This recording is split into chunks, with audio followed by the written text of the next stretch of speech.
새날을 주시는 우리 하나님 앞에 감사함으로 나아가도록 하겠습니다. 기도하겠습니다. 하나님 아버지, 영광을 받아 주시옵소서. 새날을 허락하여 주시고 단잠을 깨워 주셔서 감사합니다. 주신 생명과 호흡, 아버지 영광을 위하여 살게 해주시고 오늘도 세상의 빛과 소금이 되게 하옵소서. 예수님의 이름으로 기도하옵나이다. 아멘. 찬송가 70장입니다.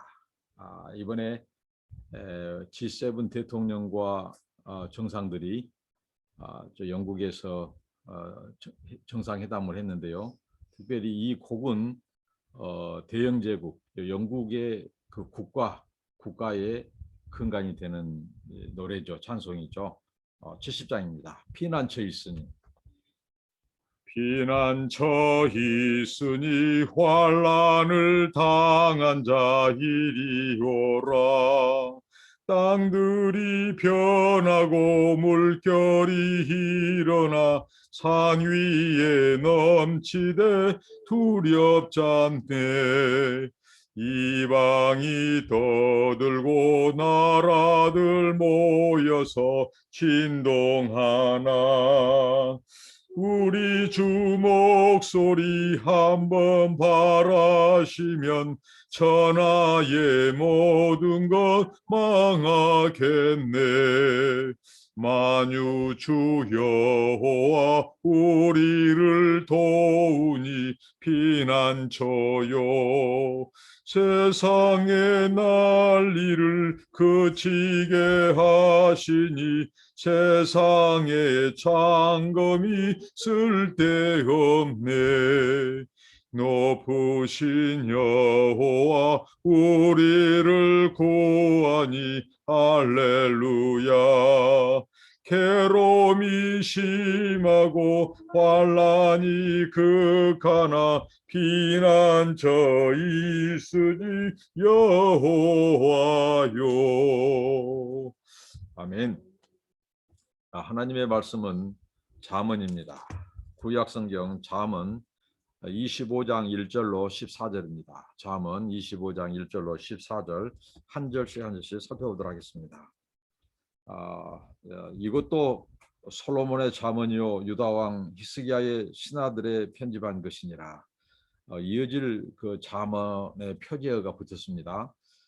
솔로몬의 잠언인데 유다왕 히스기야의 명령으로 그의 신하들이 편집한 잠언입니다. 그러니까 오늘 보면 이렇게 왕과 신하를 위한 잠언, 그리고 뭐 악행을 행한 자, 어리석은 자들을 향한 잠언, 이런 식으로 히스기야 왕 때 그 신하들이 주제에 맞게 이렇게 편집을 했다는 것이죠. 솔로몬의 잠언을 이렇게 시작됩니다. 2절입니다. 이를 숨기는 것은 하나님의 영화요 이를 살피는 것은 왕의 영화니라. 성경에 보면 하나님께서 이 왕을 이렇게 굉장히 중요시 여기죠. 그러면서 마치 하나님이 가난한 자들을 하나님이 가난한 자를 무시하면 당신을 무시한 것처럼 하나님께서 이 동급처럼 말씀한데 왕, 세상의 정부, 통치자들도 하나님께서 그렇게 말씀합니다. 그런데 오늘 이 말씀은 왕과 하나님의 이 대비된 영광, 그 존재, 위치 이것을 대비해서 말씀해 주는데요. 2절은 하나님의 영광, 하나님의 영광은 뭐냐? 이를 숨기는 것이라는 거죠. 여기서 숨기는 것은 하나님의 존재, 그 속성을 우리가 다 헤아릴 수 없어요. 하나님은 너무도 오묘하고 신비로운 분입니다. 모세도 신명기 29장에 이걸 말하죠. 하나님의 지혜, 그분의 오묘함, 신비, 다 할 수 없고 헤아릴 수 없는 그 하나님의 세계, 하나님의 존재. 우리는 하나님께서 드러내 준 것만 알아요. 이것을 계시라고 하죠. 하나님이 계시해 준 것, 드러난 것, 드러내 준 것만 알아요. 그러나 훨씬 하나님의 계획, 오묘한 계획, 그분의 주권적인 섭리, 우리는 다 알 수 없습니다. 예를 들면 정말 신실한 주변의 이 사람들, 하나님의 사람들이 빨리 부름받는 것, 우리는 다 헤아릴 수 없어요.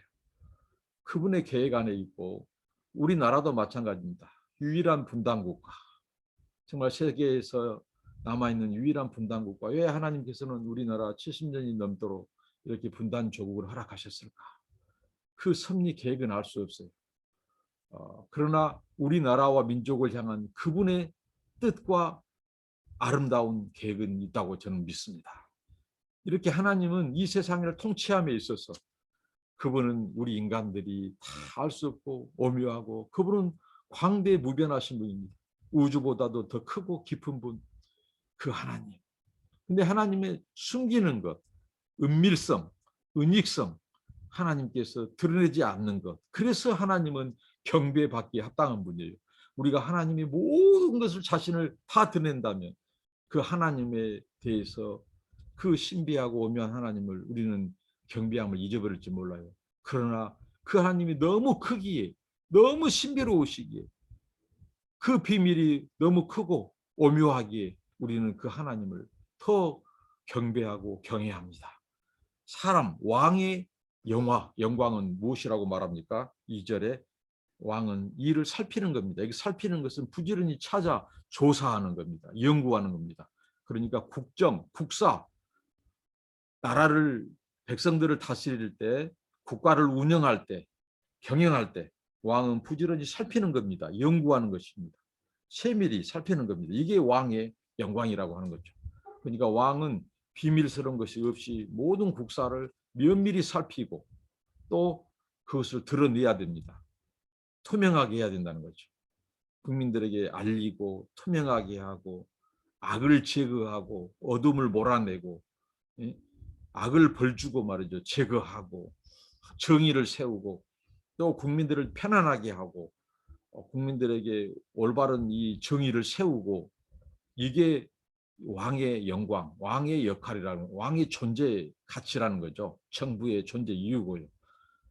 그러니까 이 왕, 오늘 이 말씀대로 보아도 지금 왕의 영광, 왕이 부지런히 살펴서 우리나라가 무엇이 잘못됐는지, 어떻게 가야 되는지, 어떤 자들을 살펴야 되는지, 정말 소외된 자, 가난한 자, 장애인, 소상공인, 서민들, 이들을 살피고, 부자들에게는 세금을 내게 해서 국가를 운영하고, 이게 왕의 역할, 정부의 역할이에요.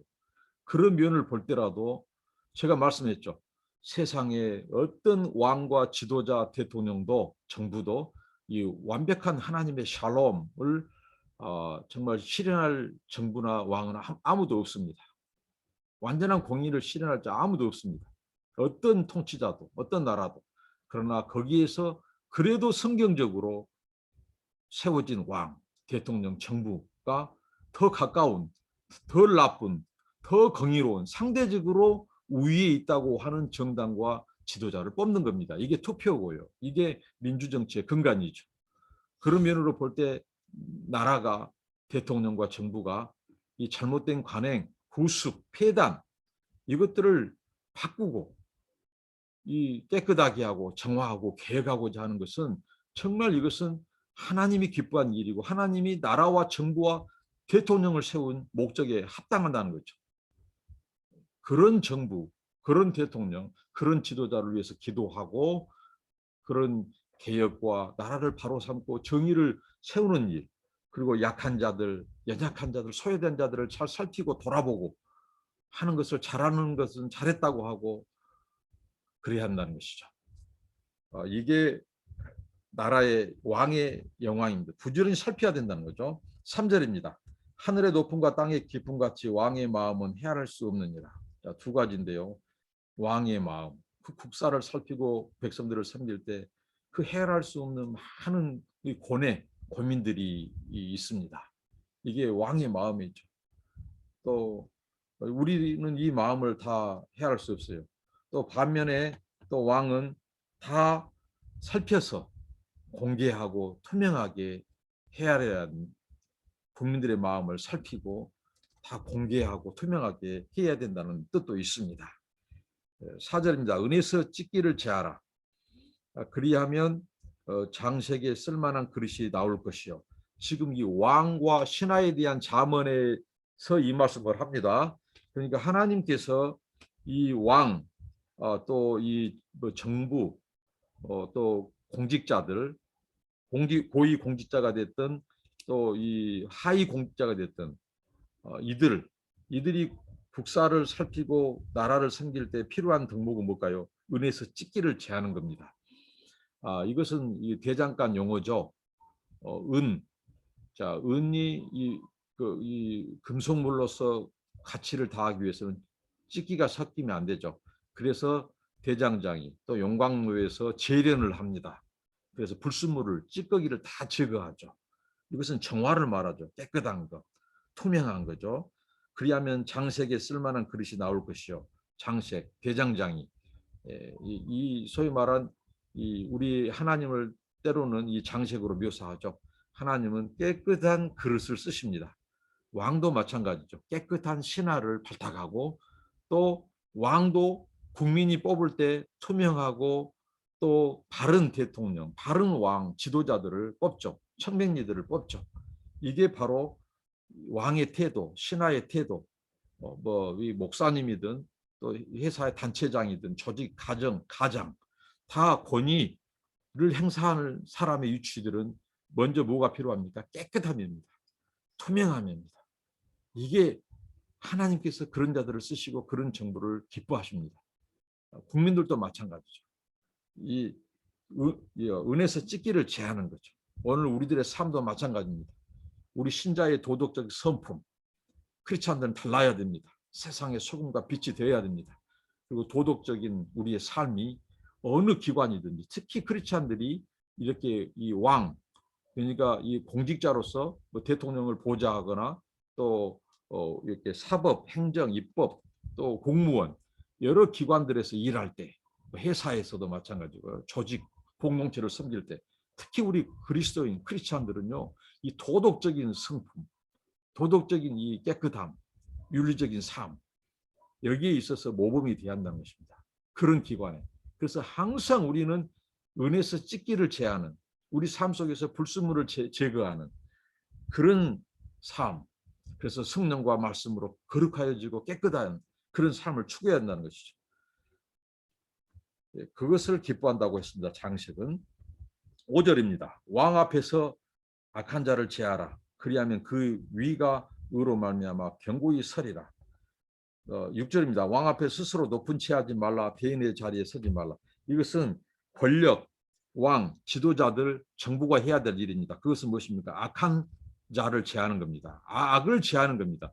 이게 하나님께서 정부를, 대통령을, 세상의 정치를 허용하는 것은 바로 하나님을 대행해서 악을 제거하는 겁니다. 우리 인간의 타락으로 말미암아 악이 더 이상 악이 바로하지 못하도록 악을 제거하고 또 악한 자를 제하고 정의를 세우고, 그리하면 그 왕권, 그 정부, 정당이 이 위가 의로 말미암아 견고히 서리라. 그런 왕권, 그런 통치권이 견고히 서게 된다는 거죠. 그 역할을 다할 때. 또 반면에 이것은 위험성이 있어요. 그것은 무엇입니까? 어떤 위험입니까? 부패의 위험성이 있습니다. 자, 왕이 권세를 가졌어요.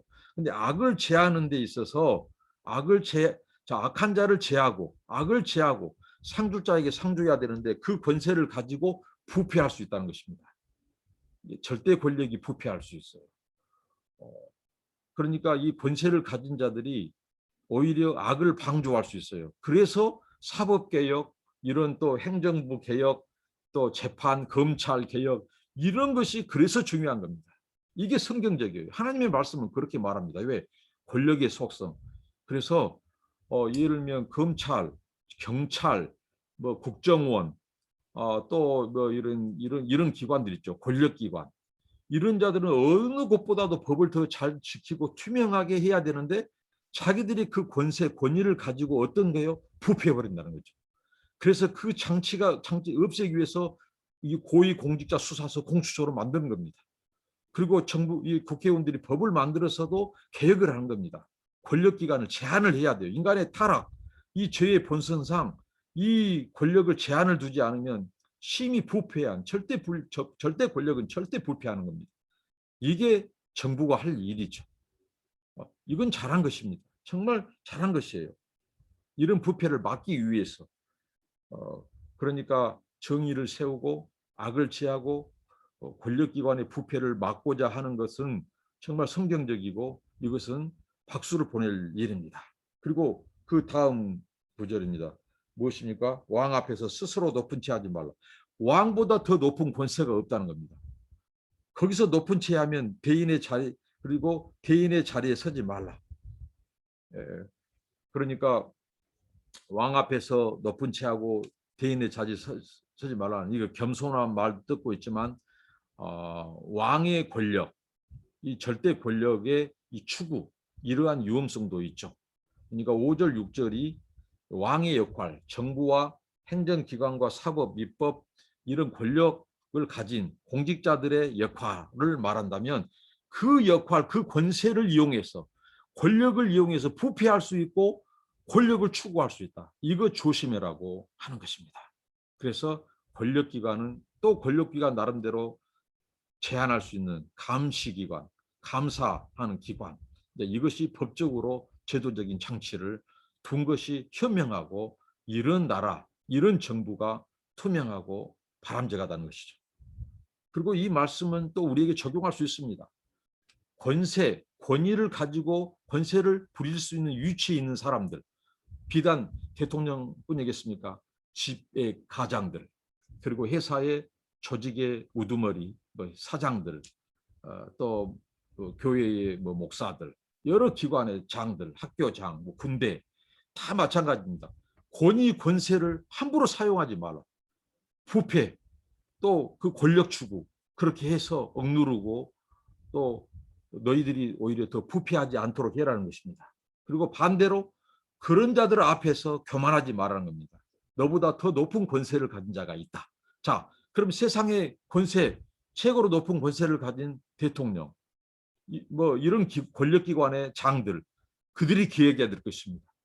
그들을 세우신 왕, 세상의 가장 높은 왕, 통치자, 우주의 통치자, 그 하나님, 너희들을 세운 그 하나님을 기억해라는 겁니다. 그 하나님이 너희들을 평가하고 판단할 때가 온다. 얼마나 의미로운 말씀입니까? 그 하나님의 영화, 숨겨진 그분의 뜻, 계획을 다 알 수 없어요. 그러면 왕과 권세자들, 가장, 또 회사의 사장들, 목사들, 통치자들, 그런 자들이 기억해야 될 것은 너희들을 그 권위의 위치에 세우신 하나님의 뜻에 합당하게 행동하고 합당하게 그 역할을 다 하라는 겁니다. 그 권력 가지고 타락하지 말고 독재자들, 그래서 독재자들의 심판이 큰 겁니다. 그래서 민주정부, 개혁정부가 그래서 더 성경적이라는 거죠. 완전한 정부는 없지만, 왜? 그나마 그 역할을 성경적으로 하나님의 뜻을 헤아려서 하는 정부이기 때문에 그렇습니다. 그러나 독재자들은 하나님의 심판이 매우 클 것입니다.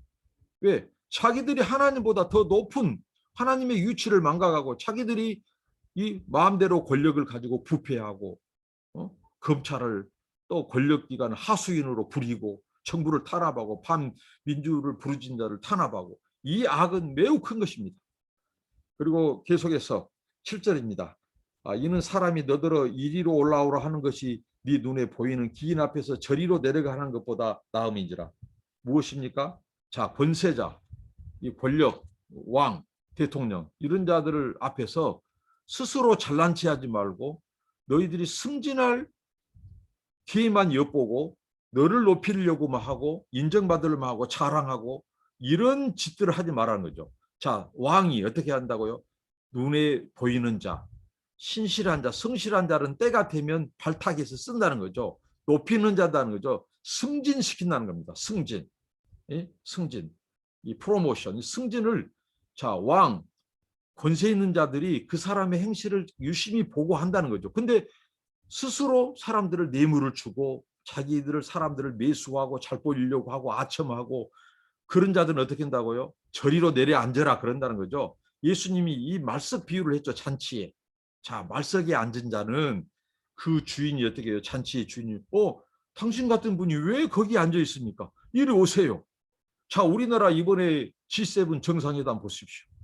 우리나라가 정말 세계 속에서 정말 이 방역을 모범적으로 하니까 이 G7 이 정상들이 인정해주고 2년 연속 우리나라를 이 초청을 한 거예요. 그 정도 우리를 높이고 우리나라 국격을 높이고 이렇게 하는 거죠. 그러면서 이번에 영국의 존슨 총리가 자, 오른편은 매우 상징적이에요. 성경의 오른편은 승리와 영광과 존엄의 자리입니다. 이번에 의장국인 영국의 존슨 총리가 오른편에 누구를 앉혔어요? 우리 대통령을 앉힌 거예요. 그리고 왼편에는 미국 대통령을 앉힌 거예요. 어떻게 보면요, 그 자리로만 놓고 보면요, 우리 대통령을 더 높이 쳐준 거예요. 자, 이게 그러니까 무슨 말입니까? 높은 자리, 권세 있는 자리에 있는 위치에 있는 사람 앞에 눈에 띄어서 그들이 너를 높이게 해라는 겁니다. 그런데 네가 스스로 승진하려고 하고 높아지려고 하고 자랑하고 우쭐대고 뽐내다가는 눈밖에 나와요. 그 사람들이 다 너 저리 앉아라 그래요. 너 말석에 앉아라. 너는 여기 앉을 위치에 있는 자격이 안 된다. 그래서 겸손해라고 하는 것입니다. 권세자, 힘 있는 자, 너보다 더 권세 있는 자들이 있다. 너보다 더 유식한 자들이 있다. 어줍지 않은 지식과 어줍지 않은 그 권세 가지고 권력 자랑, 돈 자랑, 지혜 자랑, 얼굴 자랑 하지 마라. 이런 말씀이 여기에 포함되어 있는 것입니다. 우리 주님의 말씀은 진리예요. 8절입니다. 너는 급거이 나가서 다투지 말라. 마침내 네가 이웃에게 욕을 보게 될 때에 네가 어찌할 줄을 알지 못할까 두려우니라. 이 원문적인 뜻은요, 다투기 위해서 급히 나가지 말라는 것입니다. 급한 행동, 조급한 말, 조급한 행동을 성경은 철저히 우리에게 교훈해 주고 있습니다. 오늘 8절부터 10절까지는 이것을 말해요. 조급한 행동을 하지 말라는 겁니다. 거기는 반드시 다툼이 있다. 다툼이 온다. 다투기 위해서 조급 행동하지 마라. 항상 조급하는 사탄이 이용합니다. 성령님, 하나님은 신중하고 배려하고 판단하고 그렇게 서서히 행동하는 겁니다. 그리고 결정되면 신속히 하되 그 판단하기까지 결정하기까지는 조급하지 말라는 것입니다. 거기에는 반드시 다툼이 있다. 그 사람들이 너를 욕을 보게 될 때, 이 말은 사람들이 너를 욕한다는 거죠. 나중에는 어찌할 줄 알지 못하게 될 것이다. 그러죠? 그러면서 9절에 말씀합니다. 이 조급한 나머지 이웃과 다툴 때 너는 그 변론만 하고 너의 할 말만 하고 변론만 하고 다투지 말고 은밀한 일, 남의 은밀한 일은 누설하지 말라. 남의 개인의 약점, 비밀을 누설하지 말라는 것이죠. 그 문제만 가지고 얘기하고 그 당사자하고만 가지고 얘기하라는 것입니다.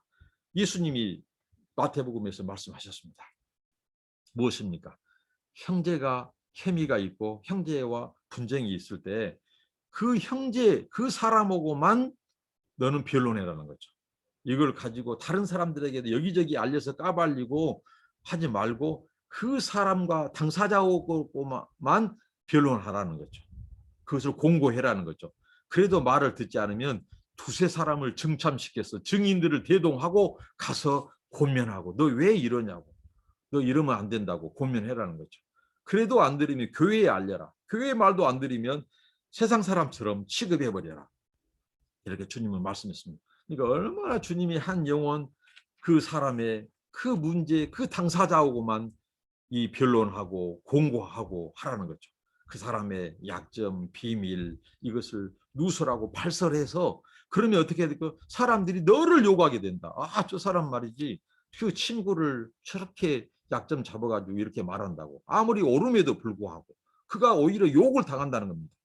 이게 지혜자다라는 거죠. 이것을 예수님이 말씀하셨습니다. 다른 사람들이 왜 그럴까요? 저 사람 저렇게 친구를 막 이렇게 중상하고 모략하고 뭐 비난하고 유언비어 뻗들이고 한 거 보니 다른 데 가서는 내가 만약에 약점 잡히면 나에 대해서도 저렇게 이 비밀을 누설하겠구나 하고 그 사람이 그 사람을 더 욕한다는 거죠. 예, 10절입니다. 듣는 자가 너를 꾸짖을 터이요 또 수욕이 네게서 떠나지 아니할까 두려우니라. 그러니까 다른 사람과 이웃과 다툴 때 그 사람 당사자하고만 변론하고 은밀한 일, 비밀, 그 약점을 누설하지 말라는 거죠. 그러면 그 사람들이 듣는 사람들이 오히려 너를 꾸짖는다고 너에게서 부끄러움이 떠나지 않게 된다고 말씀합니다. 11절부터는 또 말에 대한 말씀입니다. 경우에 합당한 말은 아로새긴 은쟁반의 금사관이라. 자, 경우에 합당한 말, 시적절한 말. 자, 아로새긴 은쟁반. 자, 쟁반의 이 쇠공품, 당시의 쇠공품에 자, 은빛 나는 쟁반에다가 과일 그림을 그렸어요. 근데 그 과일이 사과예요. 사과인데 금사과입니다. 얼마나 조화롭고 아름답습니까? 그러니까 어떤 말이요? 적당한 말, 시적절한 말. 이 말은 바로 아로 새긴 쟁반, 은쟁반에 금사과처럼 아름답다는 것입니다. 그러니까 이런 말을 해라고 하는 것입니다. 사람들이 이 부족한 저에 대해서 목사님 전에도 제가 한번 언급했습니다. 목사님, 하나님께서 황금의 입을 주셨다고 이렇게 말을 합니다. 하나님께 영광 돌려드리고요. 저는 그렇지 않은데 말입니다. 그런데 제가 그런 말을 왜 들을까 생각해 보면 저는 최대한 이 합당한 말, 오늘 이 말씀처럼 그 상황, 그 경우에 합당한 말을 하려고 힘쓴 것밖에 없습니다. 하나님의 말씀대로 말입니다. 그래서 최대한 사람들의 장점, 좋은 점을 칭찬해 주려고 하고요. 그렇게 합니다. 그리고 사람을 어떻게 하면 살리고 세우고 그런 말을 하고요. 그다음에 또 하나님의 진리, 그러면서도 진리를 얻는, 형제도 얻고 진리도 얻는, 여기에 원칙을 두고 말을 하다 보니까 사람들이 그런 특별한 말의 은혜, 말의 이런 그 재능을 주셨다고 하는데 여전히 부끄럽고요. 늘 우리는 말을 잘해야 됩니다. 그러니까 말을 잘한 것은 다른 거 없어요. 불필요한 말을 안 하는 것이 잘하는 겁니다. 그리고 이 상황에서는 해서는 안 될 말을 안 하는 것이 잘한 말이고, 꼭 이 상황에서는 해야 될 말을 하는 것이 잘하는 겁니다. 이게 지혜자입니다. 그 말씀 다음에 12절입니다. 슬기로운 자의 책망은 청종하는 기의 금고리와 정금 장식이니라. 그러니까 말 잘하는 사람들은요, 무조건 듣기 좋은 말, 합당한 말이 그 말이 아니라는 거죠. 때로는 냉엄하게 책망도 할 수 있는 말입니다. 저요, 알고 보면 부드러운 남자입니다. 알보남입니다. 그런데요, 냉엄할 때는 굉장히 냉엄합니다. 아무리 가까운 친구라도요, 경우에 합당하지 않을 때는 최대한 충고해 줍니다. 기분 나빠 상하지 않게 최대한. 이게 지혜자입니다. 이게 바른 말을 잘하는 겁니다. 듣기 좋은 말이 아니에요. 때로는 듣기 싫은 말도 기분 나쁘지 않게 하나님의 말씀으로 사랑으로 인자한 마음을 깔고 하는 겁니다. 그래서 사람을 얻을 수 있어요. 왜? 그 진실은 통하니까요. 이 친구가 나를 진정 사랑하는지, 나를 상처 주려고 하는지 알아요. 이게 지혜로운 말이고 아로새긴 은쟁 말의 금사과 같은 말입니다. 슬기로운 자, 슬기로운 말을 해줘야 돼요. 때로는 책망, 때로는 칭찬을, 격려를. 이게 우리의 말이었다는 거죠. 이게 금고리와 정금 장식이니라. 와, 아로새긴 금쟁반의 금사과 문양을 말했어요. 합당한 말은. 근데 슬기로운 자의 책망은 우리 귀에 달아준 금고리, 정금 장식이래요. 와, 그러고 보면 슬기로운 책망이 더 하나님은 기뻐하실 수 있다는 거죠. 그 사람 살리는데 슬기로운 책망, 훈계가 그 사람을 생명의 길로 인도합니다. 그러니까 진정한 좋은 친구는요, 듣기 싫은 말, 충고, 조언을 해줄 수 있는 이 친구가 그 형제를 더 사랑하는 겁니다. 이런 자들의 말을 하나님께서는요, 단순히 합당한 말을 하는 자, 금쟁반의 금사과 문양 정도가 아니라 그 사람의 귀에 금고리를 달아준 것이다. 이렇게까지 하나님은 말씀합니다. 우리가 오늘 슬기롭게 책망도 하고 슬기로운 자의 책망도 들을 줄 아는 귀, 이게 지혜자입니다. 이게 얼마나 아름다운 인생입니까? 저와 여러분이 그런 사람들 되시기를 축복합니다. 13절입니다. 충성된 사자는 그를 보내신 이에게 마치 추수하는 날의 얼음 냉수 같아서 능히 그 주인의 마음을 시원케 하느니라. 충성된 사자, 신실한 자, 성실한 자, 누구나 다 사랑하고 인정하죠. 왕, 대통령, 정부도 마찬가지고요. 회사의 사장이나 또 교회에서의 우리 신자들, 또 성실한 자를 우대하고 사랑합니다. 마치 언제요? 이스라엘 나라는 이 만년설에 뒤덮인 헬몬산이 있습니다. 헐몬산이 있는데요. 거기에는 이 꼭대기에 얼음이 있어요. 그래서 5, 6월은 매우 덥습니다. 추수할 때 더워요. 그럴 때 이 나라의 이 당시의 이 궁궐 왕궁에서 그 얼음을 가져다가 이 왕이 마시는 포도주, 그 포도잔에다가 그 얼음을 넣어서 마셨다고 그래요. 물도 마찬가지고. 근데 추수 때는 굉장히 덥습니다. 저 어렸을 때 정말 최고로 싫었을 때가 언제냐면 그 밤에 늦은 그 밤에 이때요. 이 보리 추수. 보리는 매우 껄끄럽습니다. 보리 추수할 때 날씨는 더우죠. 목은 마르죠. 그래서 그 탈곡 할 때요. 얼마나 목이 탄지 몰라요. 그럴 때 시원한 냉수 한 잔. 정말 마셔본 자들만 알 수 있습니다. 그런데 이 냉수 성실한 사람, 충성된 이 신하, 이 사람은 바로 추수할 때의 그 시원한 냉수 같은 사람이란 말입니다. 그래서 주인을 시원하게 해요. 우리는 바로 우리가 속해 있는 우리 공무원이라면 공직사회에서 또 기관의 장에게 또 무엇입니까 회사의 대표에게 다른 거 없어요. 그들을 기쁘게 하고 흡족해 하고 정말 추수 때 얼음물 같은 시원하게 하는 길은 성실하는 겁니다. 깨끗하고 성실하고 근면하고 그럴 때에 우리는 칭찬받고 그럴 때 하나님이 영광 받아요. 이게 우리 신자의 삶, 일터 속에서의 예배입니다. 삶의 열매고요. 14절입니다. 선물한다고 거짓 자랑하는 자는 이 비없는 구름과 바람 같으니라. 그러니까 함부로 허황된 약속하지 말라는 겁니다. 지키지 못할 것 약속을 남발하지 말라고 하는 겁니다. 요즘 우리의 속담이 있죠. 소문난 잔치집에 먹을 것 없다고. 뭘라고 소문내요? 소문. 오히려 소문 안 내고 음식이 몇 가지만 나와봐도 사람들은 더 좋아하고 그렇습니다. 근데 소문만 무성했지 먹을 것이 없는 잔치집은 오히려 더 비난합니다. 또 다른 우리의 속담이 있죠. 기대가 크면 실망도 크다. 그렇습니다. 우리가 이것도 합당한 말에 대한 교훈 중에 하나예요. 말로 막 허황된 약속을 하는 사람들이 있어요. 그 아주 바보고 어리석은 자죠. 지혜롭지 못합니다. 그러나 약속은 안 했지만 예를 들면 저도 이제 이 선교지에서 이 선교지에 있는 우리 제자들 성도들을 섬기는 제가 선교지해야 될 환경이 더 많죠. 이럴 때에 너희들을 말이죠 어디로 데려가 주겠다 어디로 가겠다 하고 자기들이 기대한 것에 못 미쳐봐요. 얼마나 실망하겠습니까? 그런데 우리 선교사님이 이게 뭐 패스트푸드점이나 데리고 갈 줄 알았는데 더 나은 더 가치 있고 좀 더 단가가 있는 곳에 데리고 가봐요. 환장합니다. 좋아합니다. 행복해합니다. 이게 지혜롭다는 거죠.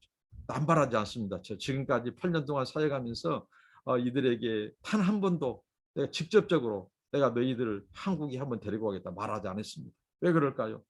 이 두 가지 때문입니다. 하나는 이들이 열심히 교회를 섬기고 주님을 섬기는데 무엇을 보상을 바라고 그것을 막기 위함입니다. 보상, 대가를 바라고 우리는 교회와 세상과 이웃을 섬겨서는 안 된다는 것이죠. 이걸 가르치기 위해서 단 한 번도 그렇게 말하지 않았습니다. 그리고 또 무엇일까요? 그것뿐만 아니라 이런 말씀, 차문의 말씀처럼 허황된 약속, 지키지도 못할 약속해서 더 공수표 남발하지 마라. 사람 신뢰 떨어뜨리지 마라. 지도자의 신뢰는 약속입니다. 이걸 가르치기 위함입니다. 사랑하는 형제자매 여러분, 하나님의 말씀은 이렇게 신비하고 놀랍습니다. 얼마나 교훈이 됩니까? 하나님께 감사하고요. 오늘 우리들의 말, 우리들의 삶, 관계 안에서의 모든 행동 하나하나 속에서 오늘 잠언의 교훈을 되새기면서 오늘 복된 하루 되시기를 축복합니다. 기도하겠습니다. 하나님 은혜를 주옵소서. 오늘 또 이 말씀대로 살고 생각하고 행동하는 그래서 어느 곳에 있든지 인정받고 존중이 여김 받는 그런 향기 나는 인생이 되게 하옵소서. 예수님의 이름으로 기도합니다. 아멘. 감사합니다. 축복합니다.